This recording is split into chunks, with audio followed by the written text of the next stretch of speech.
குலதெய்வம் சாபங்கிறது நமக்கு இருக்காது. சாபம் யார் கொடுப்பான்னா, பித்ருக்களினுடைய பாபங்கள் இருக்கும். ஒருத்தங்க இறந்து போகிறச்சே உயிர் விடுற டைமில், ஐயோ இந்த பாவிங்க இப்படி நம்மளை பண்ணிட்டாலே அப்படின்னு நினச்சா அது பித்ரு சாபம். அது பாதி மண்டையை போடுறது நம்மளை வாழ்த்திட்டெல்லாம் போகாது. வீட்டில் நல்ல எல்லா வேலையும் நம்ம பார்ப்போம்.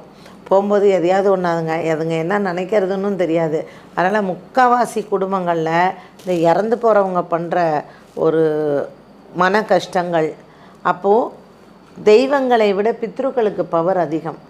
அப்போ இந்த குலதெய்வம் நம்ம போய் கும்பிடலை, குலதெய்வத்தை நம்ம வழிபடலை, வருஷத்தில் ஒரு தடவை போய் பார்க்கலை அப்படிங்கிறச்சே இந்த பித்ருக்களினுடைய சாபமோ இல்லை பித்ருக்கள் பாபமோ இருக்கிறம்போது அந்த குலதெய்வ அனுகூலம் வராது. இந்த பித்ருக்கள் என்ன பண்ணுமா, இப்போது நம்ம நவகிரகத்துக்கெலாம் நீங்கள் பரிகாரம் பண்ணுறீங்க, நம்ம வீடுகள்லாம் ஹோமம் பண்ணுறோன்னு வச்சுக்கோங்களேன்.